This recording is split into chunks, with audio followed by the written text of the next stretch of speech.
আজকে আপনাদের সাথে খুবই ইউনিক একটা কেক ডেকোরেশন দেখাবো। এটা হচ্ছে ব্যাট থিম কেক।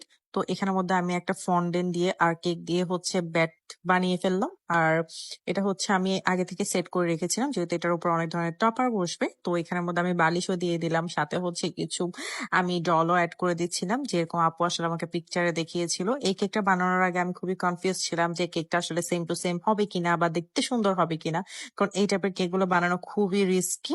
আর এগুলো একদম সুন্দরভাবে করতে হয়, না হলে দেখা যায় যে কেকের সৌন্দর্যটা নষ্ট হয়ে গেছে, বা বেডের যে শেপটা আছে সেটাও সুন্দর করে করতে হয়। এই ফন্ডেন্টের কাজগুলো করতে কিন্তু অনেক সময় লাগে। তো এগুলো হচ্ছে আমি সময় নিয়ে রাতের বেলায় করে রাখি, যাতে পরবর্তী দিন সকালে হচ্ছে আমি আস্তে আস্তে করে সবগুলো কেকের উপর বসিয়ে দিতে পারি কেকের বেসটা করার পর।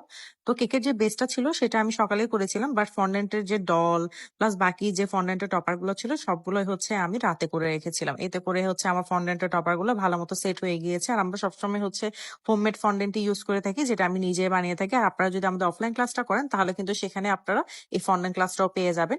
এই তো আমার ফুল কেকটা ডেকোরেশন শেষ। এটা ছিল একটা বেড থিম কেক, আপু তার হাজবেন্ডের জন্য অর্ডার করেছিল। অবশ্যই আমাকে জানাবেন যে এই ইউনিক কেকটা দেখতে আপনাদের কাছে কেমন লেগেছে। আর আজকে ভিডিও এতটুকু, আল্লাহ হাফেজ।